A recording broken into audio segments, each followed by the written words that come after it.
आम जनता से या किसी कमजोर वर्ग से इस सरकार को कोई फायदा नहीं है। ये सरकार सिर्फ मुनाफाखोरों की सरकार है।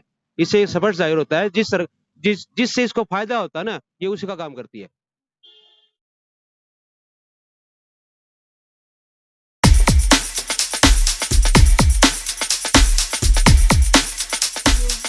आप सभी का स्वागत है। मैं हरगोविंद सिंह अपने न्यूज चैनल के अंदर आपका हार्दिक स्वागत करता हूं। और आज भाइयों हम आ पहुंचे हैं, ये अपना अनिश्चितकाल धरना है। जो अपने दिव्यांग हैं बेचारे बड़े परेशान हैं। आज आप इनके बारे में जानने का प्रयास करांगे, भाई इनकी क्या मांग है और ये कितने टाइम से उरे बैठे हैं। आ जाओ जी।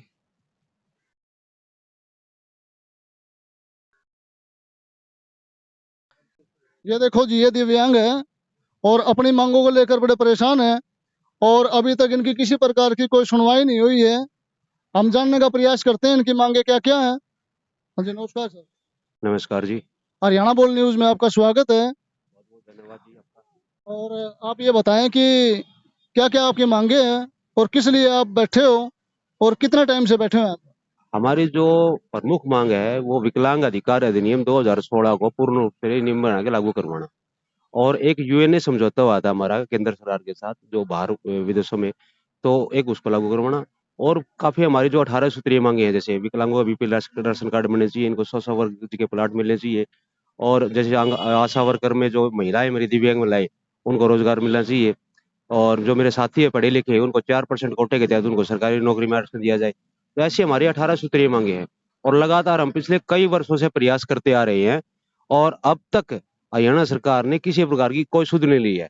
2018 में भी हमारा 75 दिन लगातार हमारा धरना चला था। उसमें हमारा जो यही सरकार थी, बीजेपी की सरकार थी, और सामाजिक न्याय मंत्री थे कृष्ण बेदी जी, उनके साथ हमारा एक समझौता हुआ था, मंत्रिमंडल की पूरा कैबिनेट था वहां पे। तो उन्होंने हमारी मांगों को जायज माना था और 15 अगस्त 2018 तक हमारी मांगों को पूरा करने का हमें एक वादा किया था लिखित रूप में।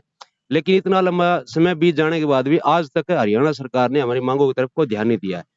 अब लगातार हम 1 अप्रैल 2022 से हम लगातार बैठे हुए हैं। आज हमें बैठे हुए 116 दिन हो चुके हैं। 116 दिन, 100 दिन पूरे होने के बाद फिर हमारे जो दिव्यांग साथी है उन्होंने एक निर्णय लिया, भाई हम एक कार्मिक भूख हड़ताल पे बैठेंगे।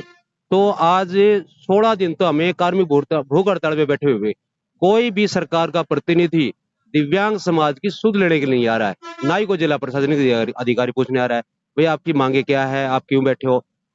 लगातार इतना प्रयास करते आ रहे हो। और जो हमारा जो आंदोलन है ये भिवानी में नहीं, ये पानीपत में भी है और जींद में भी है, हिसार में भी है, कुरुक्षेत्र में भी है, यमुनानगर में है। हमारे 7-8 जिलों में हमारे धरने प्रदर्शन चले हुए हैं। और जब तक हमारी जो ये मांगे हैं, जो हमारे 18 सूत्रीय मांगों के साथ जो समझौता हुआ था, अगर जब तक ये हमारी मांगे पूरी नहीं होती है तब तक हमारा आंदोलन ये जारी रहेगा। इसके लिए अगर सरकार विकलांग समाज की बलि चाहती है तो विकलांग समाज अब की बार बलि देने के लिए तैयार है। देखो साथियों, कितने मजबूर हैं। बिल्कुल बलि तक की बात आ गई, लेकिन उसके बावजूद भी है ना, सरकार बिल्कुल अपनी आंखें मूंदे बैठी है और कोई किसी प्रकार की कोई इनकी सुनवाई नहीं कर रहा। और ये बेचारे बहुत ही परेशान, विकलांग थे ज्यादा परेशान मेरे ख्याल तक कोई होता भी नहीं होगा। आप देख सको हो भाई साहब के बिल्कुल दोनों हाथ है, बिल्कुल दोनों हाथ नहीं है। किस समस्या का सामना कर रहे होंगे और कितने परेशान हैं। उसके बावजूद भी क्या कोई बड़ा अधिकारी आपके पास आया आपकी सुध लेने के लिए? अब कोई भी बड़ा अधिकारी नहीं आया है। एक प्रतिनिधि आया था सरकार की तरफ से, लेकिन वो भी एक सरकार का नुमाइंदा बन के आया था। वो हमारे विकलांग आयुक्त हैं, जो कमिश्नर बोलते हैं जिनको। और तो उन्होंने वो एक बार आए थे सिर्फ ये बात करने के लिए। तो उन्होंने हमारे को ये बोला, भाई आपकी अगर ये जो मांगे हैं इनको अगर हरियाणा सरकार पूरा करेगी तो 2300 करोड़ का सालाना भार पड़ जाएगा सरकार के ऊपर।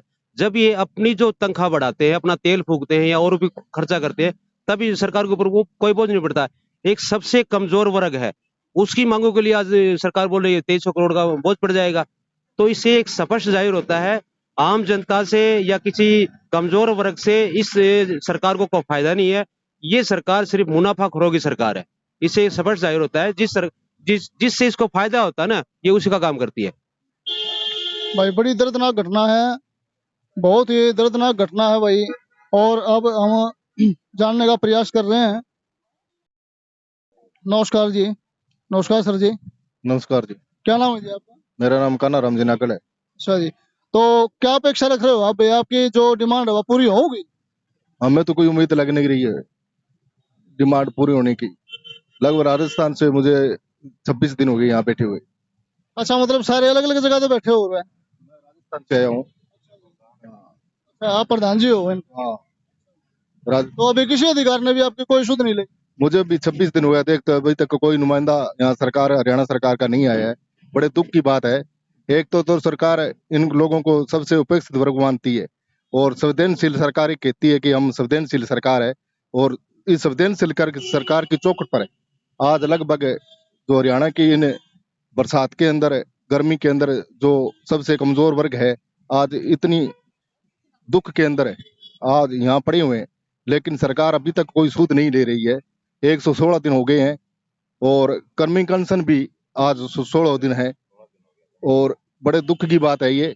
सरकार फिर भी कोई सुनने के नाम नहीं ले रही है।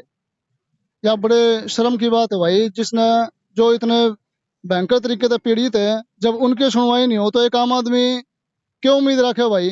किसी प्रकार की कोई उम्मीद नहीं रख सकता।